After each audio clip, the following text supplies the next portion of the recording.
লতু, কি হয়েছে? এত চেঁচামেচি কিসের? দেখো না মা, কতদিন বাদে আমার ঠাকুরপো এলো, বলে একটু পুঁটি মাছ খাবে। আমি সে কখন পুঁটি মাছগুলো কাটতে দিয়ে গেছি, আর তোমার বড় বউয়ের এত সাহস, ওগুলো না কেটে ঘরে খিল দিয়ে বসে আছে।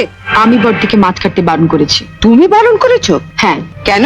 মা, আমরা বাঙালি ঘরের মেয়েরা বিয়ের পর অনেক আশা নিয়ে স্বামীর ঘর করতে এসে ঝিয়ের কাজ করি, এটা আমরা মেনে নিয়েছি। কিন্তু তাই বলে পাড়া প্রতিবেশীর বাড়িতে ঝি না এলে তাদের বাড়ির ঝিয়ের কাজও আমাদের করতে হবে? এটা আমি কিছুতেই মেনে নিতে পারবো না। তা লতু পুঁটি মাছ কাটতে পারে না বলেই না? সে কি মা, আপনার মেয়ে পুঁটি মাছও কাটতে পারে না? সেদিন আমি মোচা কাটতে পারিনি বলে আপনি বলেছিলেন এত বড় ধাড়ি মেয়ে হয়েছো, এখনো মোচা কাটতে শেখোনি? তোমার মামি তোমাকে একদিনে কি শিখিয়েছেন? তা মা, আপনার মেয়ে তো কম ধাড়ি হয়নি, এখনো পুঁটি মাছ কাটতে শেখেনি? আপনি কি শুধু ওকে গলাবাজি করতে শিখিয়েছিলেন?